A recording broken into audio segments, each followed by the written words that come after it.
तो बच्चों आज इस वीडियो लेक्चर की शुरुआत करेंगे कुछ पंक्तियों से जो हरिद्वार से एक हमारे स्टूडेंट ने भेजी हैं। और उस स्टूडेंट ने ये कहा है कि यूं तो कुदरत ने समुद्र को पानी से नवाजा है, लेकिन कोई समुद्र से ये तो पूछे कि वो आखिर कितना प्यासा है।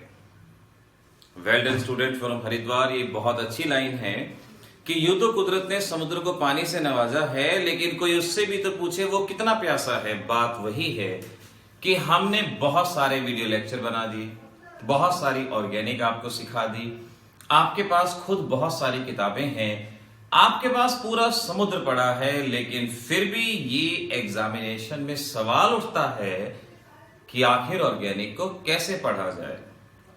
कुदरत ने पानी से नवाजा है, लेकिन फिर भी सवाल है कि वो कितना प्यासा है।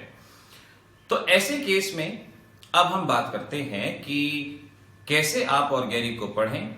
एग्जामिनेशन का डर, एग्जामिनेशन की एंजाइटी जो अपने आप में बिल्कुल अलग होती है, चेहरे पे दिखती है, बातों में दिखती है, उस एंजाइटी का इस्तेमाल हमें उसको कैसे दूर करना है और कैसे उसको पॉजिटिव वे में यूज करना है सीखते हैं। देखिए एक बात जान लें, कोई भी चीज अपने आप नहीं होगी।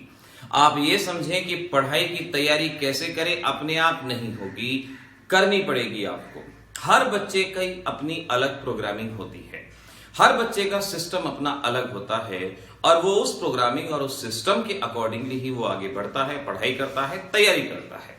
लेकिन फिर भी मैं कुछ बातें यहां कहूंगा कि फाइनल एग्जामिनेशंस में जब आपके पास छुट्टियां कम होंगी या जब आपको डर होगा, या कुछ ऐसे भी बच्चे होंगे कि वो चाह के कुछ नहीं कर रहे होंगे।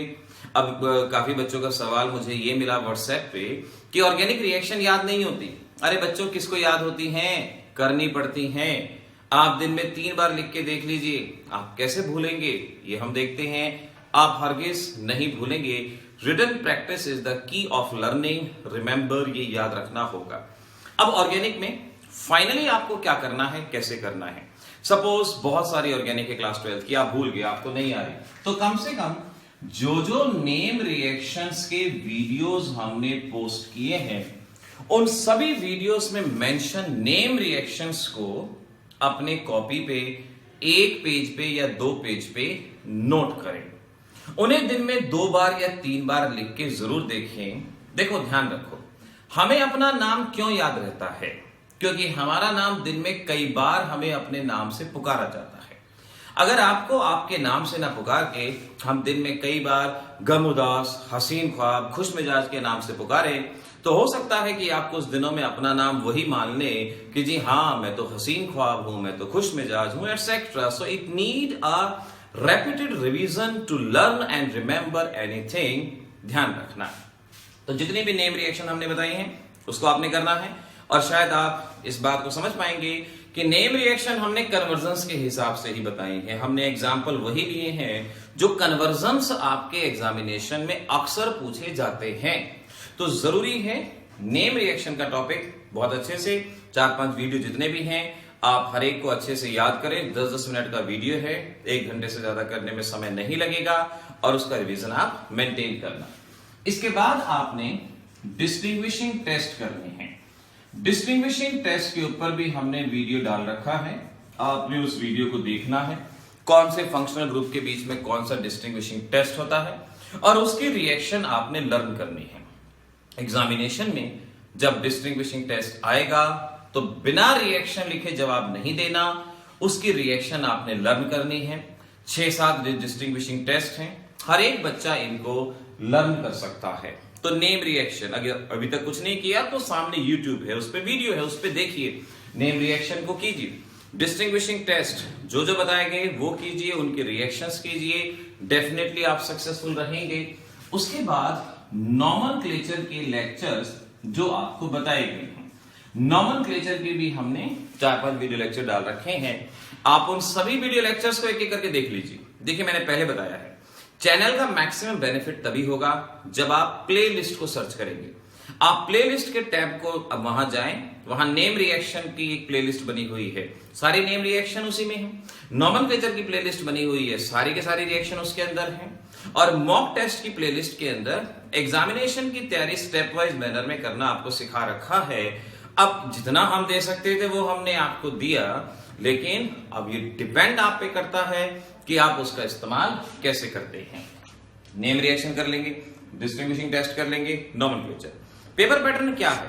यही तो है कि आपके एग्जामिनेशन में नेम रिएक्शन आनी है, डेफिनेटली आनी है, वो आपने तैयार कर ली। आपके एग्जामिनेशन में डिस्टिंग्विशिंग टेस्ट आने हैं, वो आपने तैयार कर लिए। नॉमेनक्लेचर पे क्वेश्चन आना है, वो आपने तैयार कर लिया।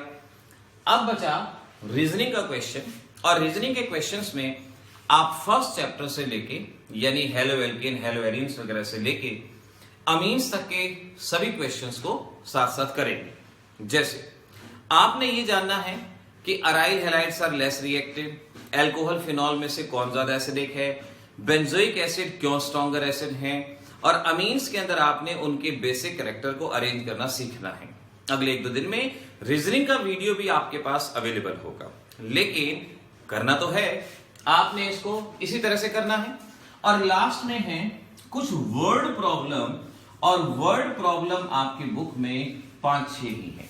वर्ड प्रॉब्लम का मतलब है कि कंपाउंड ए रिएक्ट करता है बी से, हमें सी देता है, उसका फार्मूला क्या होगा, एटसेट्रा। ये आपकी बुक में 5 या 6 प्रॉब्लम है बस। क्या ये प्रॉब्लम भी नहीं कर पाएंगे? इतनी प्रॉब्लम तो हर एक बच्चा आसानी से कर सकता है। तो इस तरह से इतना 5 पोर्शन कर लिया तो मैक्सिमम ऑर्गेनिक डन, एग्जाम की ऑर्गेनिक डन।